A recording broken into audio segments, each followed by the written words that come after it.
Hey everybody out there, my name's Scott, and I'm going to do a review today on this Accuracy International AICS stock that I got delivered yesterday.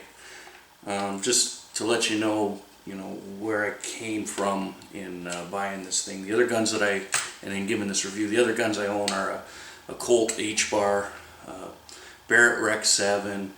I've also got a Barrett MRAD and that 338 Lapua round.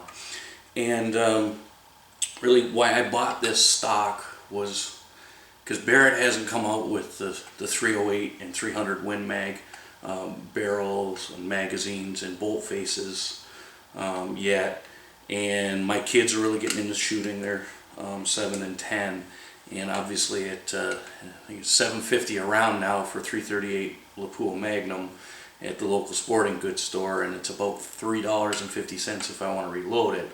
It's a little expensive for my kids to be screwing around with. So I figured when Barrett came out with it, by the time they hit the streets, it's probably going to be about $1,500 for the caliber changes anyway. And so I found a real good deal on a Remington, very, very lightly used Remington short action 308 at a local pawn and gun shop, which I picked up very cheap. And I decided I'd already had a Trijicon AccuPoint scope. I figured I'd just take the action off of that Remington 700, slap it onto a good stock, and I'd have something, once I put a muzzle brake on it, that my kids could shoot. And loading 308s is really only going to cost me about 50 to 75 cents a shell. So anyways, that's why I bought this. I pulled it out of the box yesterday, went through it, and I'm not so sure that I like it. So I put a little list of pros and cons together here. I mean, the pros on this gun, and probably this stock, and the reason that I bought it was, I'll admit it, the tactical factor. I mean, it looks really cool. It's got all the features, of my Barrett MRAD, pretty much. It's just a real cool looking deal. It's got this extended rail here, so the scope will actually stay on the action, and then you've got this extended rail here. They didn't just slap it full of Picatinny rails. I mean, it's got keyholes on it, so you can move this stuff around.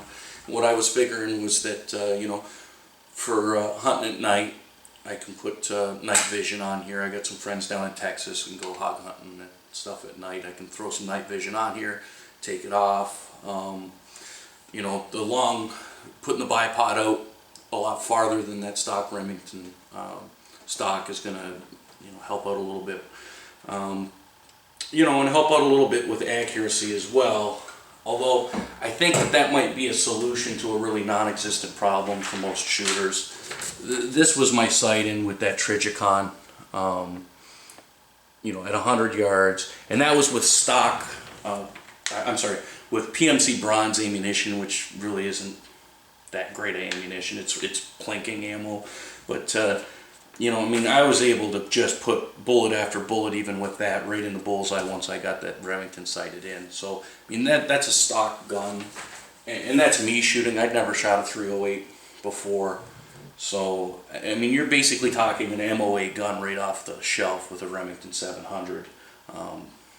Probably sub MOA if you put some match grade ammunition into it.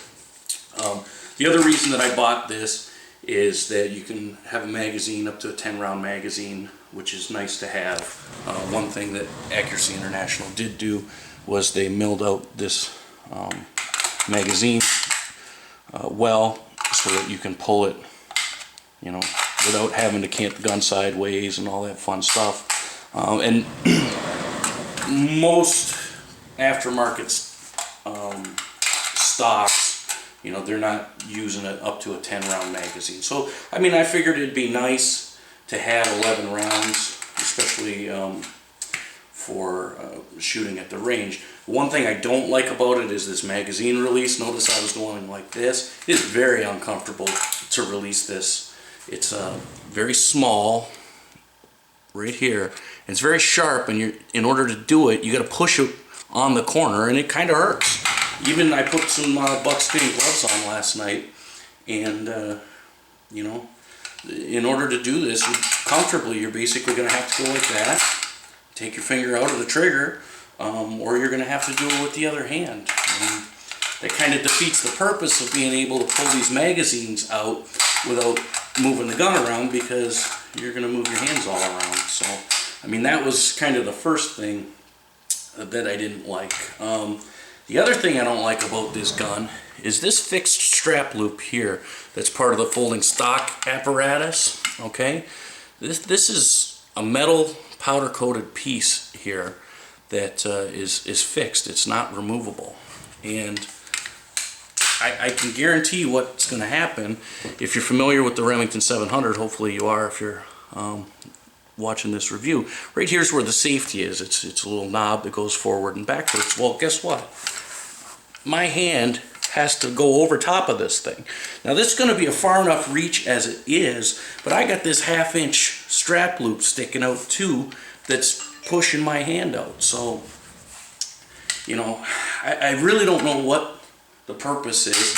When I'm actioning the gun, I can tell you right now that with the gloves that I'm going to be wearing, these are my normal shooting gloves, you know, or these thicker ones if we're out in the wintertime, I guarantee you the cuffs of these gloves are going to be catching into this loop.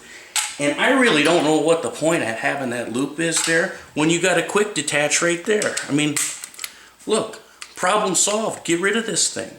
You know, it's only an inch away. This way, you push it in, you pull it out, we're done. We don't have this thing in the way. Okay?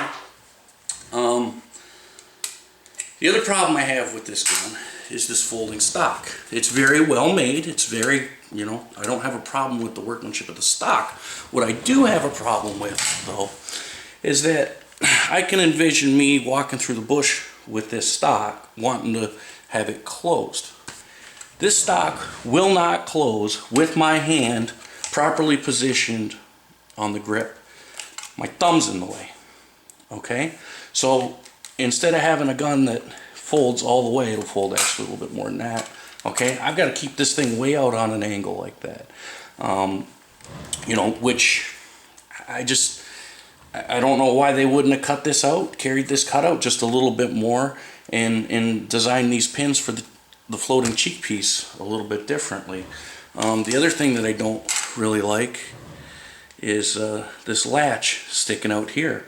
I mean, I can see every vine, grapevine, and, you know, oak tree branch in a thicket catching onto this thing, and it's going to be really annoying. The other, I guess, this is probably my biggest problem with this thing. Hopefully you can see that, but I got a round little sore developing just from handling this gun, or this stock. And it's created by this little hole right here. This hole is here so that you can get to the action bolt, and that's what bolts the barrel in action down, okay? But I'll tell you what, this thing is sharp, okay? Not only is this shoebox construction a little bit sharp, but having this hole drilled in here, I mean, you can see my hand's getting red, and there's definitely a circle on there. And that's just from handling this gun while I was shooting this, or this stock while I was shooting this video.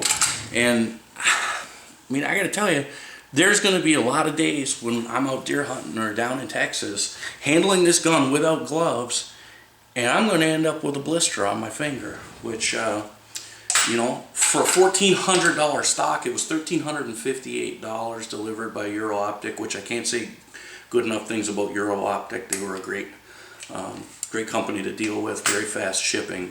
But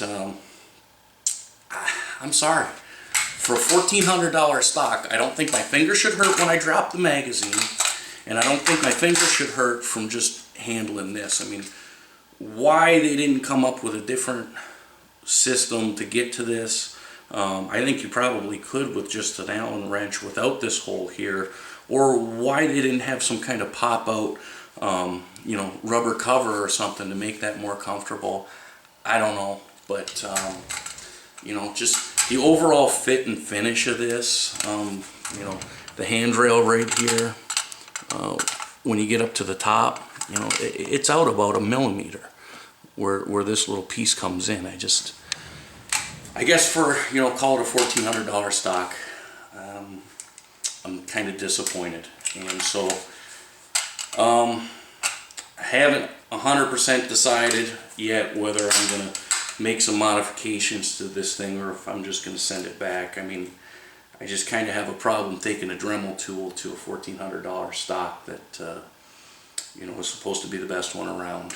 But if I do keep it, I got to be honest, it's only because it looks cool, and you know, because it's got the functionality here, and that from what I've read of its competitors, you know, I'm probably going to have the same problems with some of the competitors. So you know, if you're from Accuracy International and you're watching this, I don't mean to hack on your product, but I think with a few small refinements, getting rid of this strap loop here and figuring this out here and a little bit better fit and finish, widening this like the one on the MRAD so that it's, you know, it's not obtrusive, but that you're not forced to just hit this magazine release with in the corner with the tip of your finger.